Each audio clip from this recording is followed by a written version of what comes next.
Hello, ഇന്നൊരു veg കറിയാണ് ഉണ്ടാക്കുന്നത്. പനീർ കൊണ്ടുള്ള കറികളൊക്കെ നല്ല ടേസ്റ്റാണ്. ഇന്ന് എല്ലാവർക്കും ഇഷ്ടപ്പെടുന്നൊരു പനീർ ബട്ടർ മസാല ഉണ്ടാക്കാം. ഒരു കടായി ചൂടാവാൻ വെച്ചിട്ടുണ്ട്. ഇതിലേക്ക് ആദ്യം 1/2 ടേബിൾ സ്പൂൺ ഓയിൽ ചേർത്ത് കൊടുക്കാം. ഇതിൻ്റെ കൂടെ 1/2 ടേബിൾ സ്പൂൺ ബട്ടറും കൂടെ ചേർക്കാം. ബട്ടറൊക്കെ ഒന്ന് മെൽറ്റായ ശേഷം ഇതിലേക്ക് 2 സവാള കട്ട് ചെയ്തത് ചേർക്കാം. അധികം വലുതല്ലാത്ത 2 സവാളയാണ് എടുത്തിട്ടുള്ളത്. മീഡിയം ഫ്ലെയിമിൽ വെച്ചിട്ട് 2-3 മിനിറ്റ് നമുക്കിത് വഴറ്റിയെടുക്കാം. കുറച്ച് ഉപ്പും കൂടെ ഈ സമയത്ത് ചേർത്തിട്ടുണ്ട്. വഴറ്റിയിട്ട് കളറൊന്നും മാറരുത്, ഒന്ന് വാടി വന്നാൽ മതി. ഇനി ഇതിൽ ഇഞ്ചി വെളുത്തുള്ളിയൊക്കെ ചേർക്കണം. മീഡിയം കഷ്ണം ഇഞ്ചി കട്ട് ചെയ്തതും 6 അല്ലി വെളുത്തുള്ളിയും കൂടെ ചേർത്ത് കൊടുക്കാം. ഇഞ്ചിയും വെളുത്തുള്ളിയും ഏകദേശം ഒരേ അളവ് പോലെ എടുത്താൽ മതി. പിന്നെ ഞാനിതിലേക്ക് അധികം എരിവില്ലാത്ത 2 ചുവന്ന മുളക് ചേർത്തിട്ടുണ്ട്. ഇതിന് പകരം ഡ്രൈ ആയിട്ടുള്ള കാശ്മീരി ചില്ലി ചേർക്കാം. അതും ഇല്ലെങ്കിൽ പച്ചമുളക് ചേർത്താലും മതി. എല്ലാതും ഒന്ന് എണ്ണയിൽ വഴറ്റിയ ശേഷം ഇതിലേക്ക് ഇനി തക്കാളി ചേർക്കണം. നല്ല പഴുത്ത 3 തക്കാളി കട്ട് ചെയ്തതാണ് ചേർക്കുന്നത്. അധികം പുളിയില്ലാത്ത പഴുത്ത തക്കാളി തന്നെ എടുക്കണം. അപ്പോഴാണ് ഗ്രേവിക്ക് നല്ല ടേസ്റ്റും അതുപോലെ നല്ലൊരു കളറും ഉണ്ടാവുക. ഇതിൻ്റെ കൂടെ ഒരു 10 കാഷ്യൂ നട്ടും കൂടെ ചേർക്കാം. ഇത് കുറച്ച് സമയം വെള്ളത്തിൽ കുതിർത്ത് വെച്ചിട്ട് എടുത്തതാണ്. എല്ലാതും കുറച്ച് സമയം ഒന്ന് വഴറ്റിയെടുക്കാം. തക്കാളി മുഴുവനായിട്ട് വെന്തൊടിയൊന്നും വേണ്ട. ചെറുതായിട്ടൊന്ന് വാടി തുടങ്ങുമ്പോൾ നമുക്കിതിലേക്ക് 1/4 കപ്പ് വെള്ളം ചേർത്തിട്ട് മൂടി വെച്ചിട്ട് കുക്ക് ചെയ്യാം. ഏകദേശം ഒരു 5 മിനിറ്റ് കുക്ക് ചെയ്യുമ്പോൾ തന്നെ ഉള്ളിയും തക്കാളിയൊക്കെ നന്നായിട്ടൊന്ന് വെന്ത് വാടി വരും.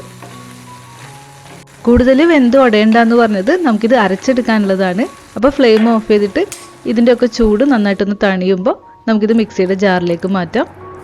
എന്നിട്ടിത് നല്ലതുപോലെ ഒന്ന് അരച്ചെടുക്കണം. പേസ്റ്റ് പോലെ തന്നെ അരയണം. ആദ്യം ഒട്ടും വെള്ളം ചേർക്കാതെ അരച്ചിട്ട് പിന്നീട് ആവശ്യമുണ്ടെങ്കിൽ മാത്രം വെള്ളം ചേർത്ത് കൊടുത്താൽ മതി. ഇതുപോലെ നല്ല സ്മൂത്തായിട്ട് അരഞ്ഞിട്ടുണ്ട്. വളരെ സിമ്പിളാണ് കേട്ടോ ഈ ബട്ടർ മസാല ഉണ്ടാക്കാനായിട്ട്. നമുക്ക് ഈ പാനിലേക്ക് തന്നെ 1 ടേബിൾ സ്പൂൺ ബട്ടർ ചേർത്ത് കൊടുക്കാം. ബട്ടർ മെൽറ്റായിട്ട് വരുമ്പോൾ ഇതിൻ്റെ തീ കുറച്ച് വയ്ക്കണം. എന്നിട്ട് ഇതിലേക്ക് 2 ടീസ്പൂൺ കാശ്മീരി മുളക് പൊടി ചേർക്കാം. മിക്സ് ചെയ്യണം, ഒട്ടും കരിഞ്ഞു പോരുത്. 1 ടീസ്പൂൺ ഗരം മസാല പൗഡറും 1/4 ടീസ്പൂൺ ജീരകം പൊടിയും കൂടെ ചേർക്കാം. പെരുംജീരകം അല്ല, ഇത് സാദാ ജീരകമാണ് കേട്ടോ. ഒന്ന് മിക്സ് ആയ ശേഷം ഇതിലേക്ക് അരച്ചു വെച്ചത് ചേർത്ത് കൊടുക്കാം.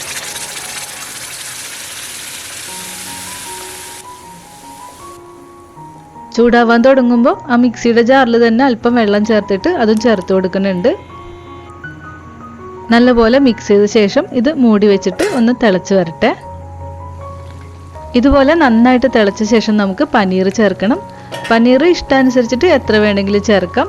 ഞാൻ ഇതുപോലത്തെ 20 എണ്ണമാണ് ചേർക്കുന്നത്. മിക്സ് ചെയ്ത ശേഷം മൂടി വെച്ചിട്ട് കുക്ക് ചെയ്യാം. ഇതിൻ്റെ ഗ്രേവി ചെറുതായിട്ടൊന്ന് തിക്കാവണം. ഉപ്പ് നോക്കിയിട്ട് ആവശ്യമുള്ളത് ചേർക്കണം. ഗ്രേവി ഒന്ന് കുറുകി തുടങ്ങുമ്പോൾ തീ കുറച്ചിട്ട് ഇതിലേക്ക് 2 ടേബിൾ സ്പൂൺ ഫ്രഷ് ക്രീം ചേർക്കാം.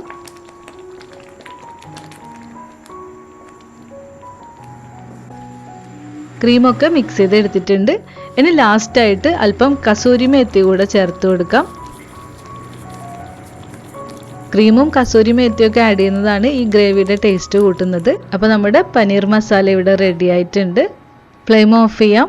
വെജ് റൈസിനായാലും ചപ്പാത്തിക്കും റൊട്ടിക്കും ഒക്കെ നല്ലൊരു കോമ്പിനേഷനാണ് ഈ കറി. ട്രൈ ചെയ്ത് നോക്കണം. മറ്റൊരു റെസിപ്പി ആയിട്ട് നമുക്ക് വീണ്ടും കാണാം. താങ്ക്